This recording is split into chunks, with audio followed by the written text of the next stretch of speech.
y mi presentación todavía no está disponible. De manera que espero que no se cuenten estos dentro de los 10 minutos, porque si no se va a convertir en algo complicado. Lo que voy a comentarles es fundamentalmente una experiencia de trabajo en red como parte de un grupo de investigadores y comunicadores de la ciencia en 10 países iberoamericanos que involucran a unas 16 universidades y 3 organizaciones o asociaciones de periodismo científico.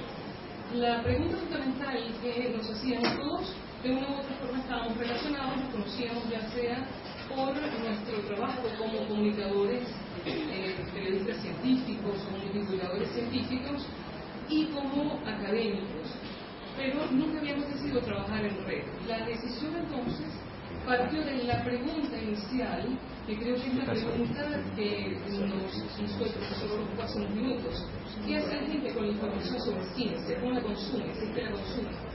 Y si llegara a consumirla, luego cómo incorpora sus resultados. Como todos estábamos interesados en esa misma pregunta, decidimos juntarnos en nuestros países y tratar de establecer protocolos comunes de investigación para que las investigaciones que cada uno de nosotros hiciera pudieran luego ser comparadas. ¿A qué nos ha obligado este trabajo de investigación? Lo primero, el término investigación en red y comunicación en red tiene una significación muy peculiar en estos casos, porque ponernos de acuerdo, voy a tratar, espero que la memoria no me falle, en vista de que no tengo el soporte tecnológico, por favor. En mi pendrive está en mi cartera. Son, como les decía, son 10 países iberoamericanos.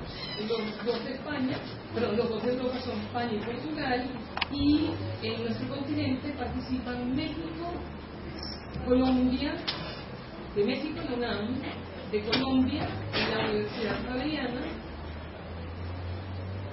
por Venezuela la Universidad Católica de Bello, Ecuador el CIESPAL, por Argentina están la Universidad San Martín y el Centro Redes, que es de investigación y estudios sociales de la ciencia. Por Brasil están participando 3 universidades.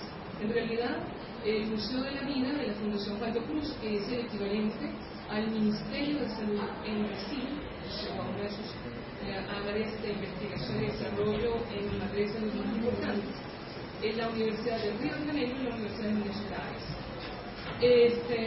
Por Bolivia, la Asociación Boliviana de Periodismo Científico, y les comentaba, por Cuba está la Universidad de La Habana, la Universidad de Hermanos Montes de Oca y la Universidad de Pinar del Río. Es decir, somos un grupo de comunicadores y de investigadores y nos preguntamos qué hace la gente con la información sobre ciencia. Y teníamos que partir de premisas comunes. Dentro de esas premisas comunes está que el periodismo científico, la comunicación de la ciencia, es mucho más que la difusión de las novedades o de los últimos hallazgos de los investigadores. Es sobre todo un espacio de encuentro en el que se ponen en contacto saberes y usuarios de ese conocimiento que cambian de lugar, que cambian de posición. Y esos productores de conocimiento en muchas oportunidades son usuarios, y los que siempre tradicionalmente han sido usuarios están cada vez más participando y modificando sus conocimientos y poniendo en juicio la información que se distribuye. Esa es una de nuestras premisas. Y partimos del concepto de que estamos hablando de ciudadanos usuarios de ese conocimiento. Partiendo de estas premisas, la manera en que el periodismo científico estaba en juicio. La manera en que nos venimos haciendo el periodismo científico en nuestros países se ponía en juicio. Como no podíamos saber qué consume la gente, qué hace con lo que consume, sin saber cómo estábamos haciéndolo, sin saber siquiera si había tal comunicación o tal periodismo científico, empezamos pues por el principio. El principio es saber qué se está haciendo. eso nos ha obligado a partir de una serie de investigaciones en cada uno de los países, para lo cual iniciamos con nuestra experiencia previa. ¿Cómo se hace periodismo científico en nuestros países? Como les decía, todos somos investigadores y todos teníamos nuestras propias investigaciones. ¿Qué habíamos encontrado? Que lo que se repetía era el modelo de déficit, es decir, siempre se parte de la premisa, se partía de la premisa, uno, de que no hay personas interesadas en periodismo científico ni en utilizar la información sobre ciencia y tecnología en los medios masivos. Entonces nuestros periodistas escribían poco y siguen escribiendo poco y siguen teniendo poco espacio. Y segundo, lo que hace parte de la impresión de que hay que llenar al supuesto receptor de mensajes porque no sabe nada y hay que convertirlo pues en alguien medianamente informado para poder entregar los mensajes. Lo primero es una encuesta iberoamericana que se hizo en 6 ciudades, muchas ciudades latinoamericanas, que demostraba que no es cierto que no les interese la información sobre ciencia y tecnología a los ciudadanos de esas ciudades. Y algunas de estas ciudades son en efecto parte de nuestro grupo. Lo que encontramos es que hay un gran interés en información sobre ciencia y tecnología, como notarán en las barritas de color. Partiendo entonces de eso, teníamos la otra gran pregunta. Muy bien, ¿y cómo están nuestros periodistas científicos haciendo su trabajo? Por favor. Bueno, sabíamos que no lo estaban haciendo muy mal, muy bien, de manera que decidimos trabajar desde esta perspectiva que les había enunciado, asumir que más que simplemente contar actualidad y novedad, nuestro trabajo en el periodismo científico es crear espacios de encuentro entre constructores y usuarios del conocimiento científico, es decir, esas audiencias de las que hemos estado hablando esta mañana, y los propios investigadores, que muchas veces sabemos forman parte de esas audiencias, asumir que es un proceso dinámico, es decir, no creer que la ciencia es una verdad absoluta, sino que se va transformando y eso nos obliga a replantearnos cada vez más nuestras maneras de abordar ese conocimiento. Y finalmente, recordar que la comunicación de la ciencia tiene como meta favorecer el desarrollo humano y no solamente intereses de grupos de organizaciones de investigadores o de otra clase de organismos que hacen investigación con fines crematísticos. Todo eso se vale, pero es un ecosistema complejo, no solamente para favorecer a uno, sino a una sociedad desde una perspectiva, la perspectiva del desarrollo humano. Es decir, nos ponemos y nos ubicamos en el espacio en el que creemos que se dan todas las grandes transformaciones, que son las audiencias. Sí. Es la red iberoamericana, se llama así, con nombre largo, lo sé un montón. Se llama Red Iberoamericana de Monitoreo y Capacitación en Periodismo Científico, se constituyó en 2009, lo que nos conocemos desde 2002, se coordina desde Brasil, lo hace, como les decía, el Museo de la Vida, participamos investigadores de los 10 países que mencioné previamente, tenemos financiamiento del CITES hasta 2012 para hacer nuestros programas que incorporan, como ya les había adelantado, por un lado investigación y por el otro formación. Nuestra intención es apoyar las experiencias y tratar de mejorar la calidad del periodismo científico en los países integrantes de la red, pero eso fue nuestro propósito inicial, entonces tuvimos que tener esa perspectiva. Y para tales fines realizamos, estos son los constituyentes de la red, las universidades y países que les había mencionado anteriormente.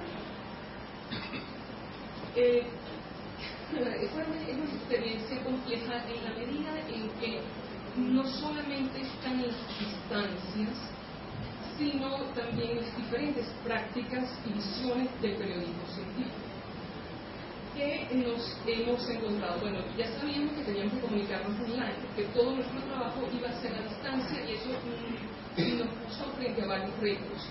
Yo creo que hasta ahora hemos salido airosos de esos retos, pero era encontrar la posibilidad de cooperar y además de comunicarnos, y eso implica ceder mucho, asociarnos para hacer, por ejemplo, protocolos de investigación sin discutirlos personalmente. y sin que, por ejemplo, entendamos cómo es, por ejemplo, las emisiones de televisión, porque nuestras investigaciones iniciales han tenido que ver con televisión, con información. Ha sido complejo porque las estructuras de las mismas programaciones, las estructuras de audiencias, etcétera, cambian de país a país. Hacer protocolos de investigación conjuntamente ha sido una prueba difícil. No es un chiste el tema del idioma, lo hemos sufrido. Y lo hemos sufrido tanto que encuentro que es más difícil comunicarse entre los hablantes hispanoamericanos que con los portugueses.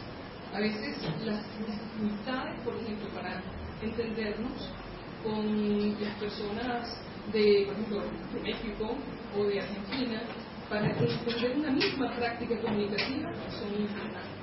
Luego está la larga paciencia de los acuerdos, no solamente entre los miembros de la red, sino entre las instituciones, que es aún más complicado. La importancia, además de lograr acuerdos para la recolección de datos y, finalmente, el buen liderazgo, que se basa, entre otras cosas, el liderazgo de nuestra coordinadora, que se basa, entre otras cosas, en oírnos a todos y tratar de ponernos a todos de acuerdo. Eso ha sido parte de este aprendizaje de lo que es investigar online, de investigar a través de los recursos de la red y luego sentarnos a discutir en persona. Luego de esto, ¿qué hemos venido haciendo? Hemos realizado estos talleres de capacitación en Quito, en 2009, gracias y en la sede de España, en Ciudad de Guatemala, en Bogotá, en La Javeriana, en noviembre de 2010 en Managua, en la Universidad Centroamericana, y hace unas semanas en Bolivia, en La Paz. ¿Qué hemos aprendido de eso? En los primeros talleres eran ingenios. Pensábamos que era más sencillo comunicarnos con periodistas y divulgadores. Y luego entendimos que las grandes carencias y las dificultades de país a país son notables. Por ejemplo, estas son las diferentes oportunidades en las que hemos participado en talleres. Hemos encontrado, por ejemplo, que hablar en algunos de nuestros países de investigación y ciencia puede ser una entelequia, puesto que no necesita revistas científicas. No hay revistas en las que investigadores puedan publicar sus resultados. Tienen que publicarlos en revistas arbitradas en otros países. Y los periodistas científicos siempre criticamos que se limitan a contar en el exterior o a tomar unas notas de prensa, pero cuando vamos a esos países nos enteramos de la situación de esos países, entonces cambia nuestra percepción de lo que hacen nuestros comunicadores. Entonces, ya ahí entendimos que teníamos que hacer una adaptación profunda de los contenidos para llegar a cada país a tratar de entrar en contacto con los investigadores de ese país que dieran ellos la perspectiva de la ciencia nacional, para en lugar de tratar de hacer motivación para los periodistas científicos, para tratar de que se juntaran científicos y periodistas en el mismo auditorio, para ver si eso servía más. Porque ya la simple idea de hacer talleres de motivación o de capacitación queda brindada en algunos países.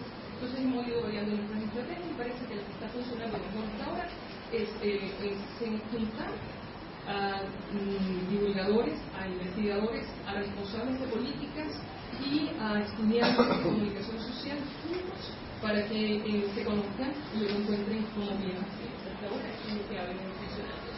Adelante. Adelante. ¿Qué otro logro tenemos en este momento? Voy a tener que lo muestre. Este es este libro que nos propusimos también, bueno, además de generar artículos en publicaciones especializadas, tratamos de producir materiales de apoyo para los participantes de nuestros talleres. Este es el primer producto, que les traje uno en físico, pero está disponible, porque además el concepto fundamental de esta red es que todos los contenidos deben estar gratuitos y accesibles a todo el mundo. Son contenidos abiertos para todo el mundo en la red. Esta es la dirección en la que cualquier interesado en el periodismo científico y en la comunicación pública de la ciencia se puede descargar el libro, que está escrito como la red trabaja en dos idiomas, una parte en portugués y otra parte en castellano. ¿Qué otras cosas, qué otros productos que han académicos tenemos y los protocolos. Los protocolos forman parte de un aspecto verdaderamente difícil por la negociación a la que hemos llegado. Trabajamos con protocolos de análisis de contenidos televisivos sobre las IPH1N1 en nuestros países, pero al final solamente se pudo concretar la investigación como tal en Ecuador y en Brasil. El artículo que se publicó está disponible en esta revista.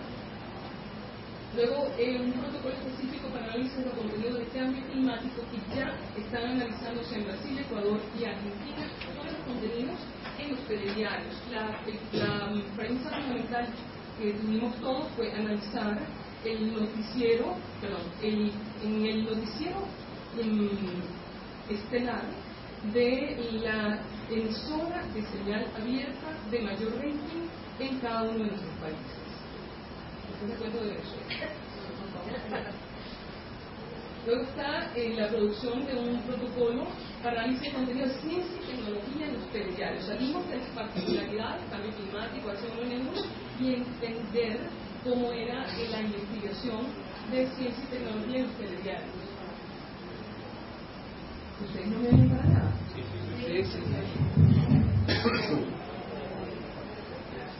Muy bien, gracias. ¿Mejoró? Sí. Y esto lo vamos a presentar, si Dios quiere, a finales de este año en la reunión de Red Pop. Y en este momento estamos empezando a distribuir, y es muy importante que lo diga en este auditorio en el que tengo muchos periodistas científicos y protoperiodistas científicos. Estamos partiendo de la hipótesis de que hay una transformación profunda en la manera en la que hacemos el periodismo científico y la forma en la que se está entendiendo la divulgación científica en este momento, junto con la London School of Economics y la red. Estamos haciendo una investigación sobre las prácticas y transformaciones del periodismo científico en América Latina. La encuesta ya se realizó en Brasil, se está empezando a distribuir en Argentina y Chile y en las próximas semanas vamos a distribuirla también en Venezuela. Nos estamos pegando el protocolo. Es una encuesta sencilla, como les digo, todo es por red. Lo que hacemos es distribuir dentro de los miembros del Círculo de Periodismo Científico y las otras personas interesadas. Estamos distribuyendo el enlace para que sea, por favor, complementada en línea. Esto nos debe decir hacia dónde está mutando el periodismo científico latinoamericano. Por favor. Rápidamente, quería presentar los resultados de la primera investigación en la que pudimos juntar los análisis de los países. Creo que esto lo vamos a tener que hacer mucho más rápido, pero en todo caso, lo primero fue definir qué no era una información científica, porque en nuestros países parece que todo el mundo cree que es información científica decir que se están perdiendo las paredes de tal centro de investigación, y esto se coloca en la sección de ciencia, cosa que es dramática. Entonces, nosotros entendimos que eso no tiene nada que ver con información científica, que los problemas del presupuesto de las universidades y de los centros de investigación tampoco pueden ser considerados noticia científica, aunque incidan sobre ello. Pero eso nos parece muchísimo el número de noticias que se consideran noticias científicas. Que encontramos muy rápidamente, como verán, azul es Brasil, rojo es Ecuador, y lo que quedó muy evidente es la diferencia, que además es obvia, entre la forma en la que se trabaja la información científica en Brasil y el resto del continente. La cantidad, calidad, diversidad de las informaciones es muy grande, pero eso sobre todo nos habla de lo que considera Brasil, de cuánto considera Brasil prioritaria la ciencia. Y eso era un aspecto interesante. El tipo de informaciones, esto es un parámetro internacional en todos los medios de comunicación que publican información sobre ciencia. Las informaciones sobre ciencia y salud son mayoritarias, pero por ejemplo nos encontramos que hay muy poca presencia de la discusión acerca de la ciencia, de los cambios de la ciencia y de las ciencias exactas de la tierra más reciente que tiene que ver con el tema de los sismos, etc. Adelante. El número de las que trabajan por encuadres de investigación para ver cuáles eran los más importantes. Bueno, no es ninguna sorpresa que en un noticiero lo más importante sea la novedad. pero nos llamaba la atención, por ejemplo, que en la mayor parte de los países no hay discusiones acerca de la ética o la bioética, y en Brasil encontramos. Adelante. El número de informaciones es abrumadora la capacidad que tiene Brasil de transmitir información solamente en un noticiero, solamente en horario estelar.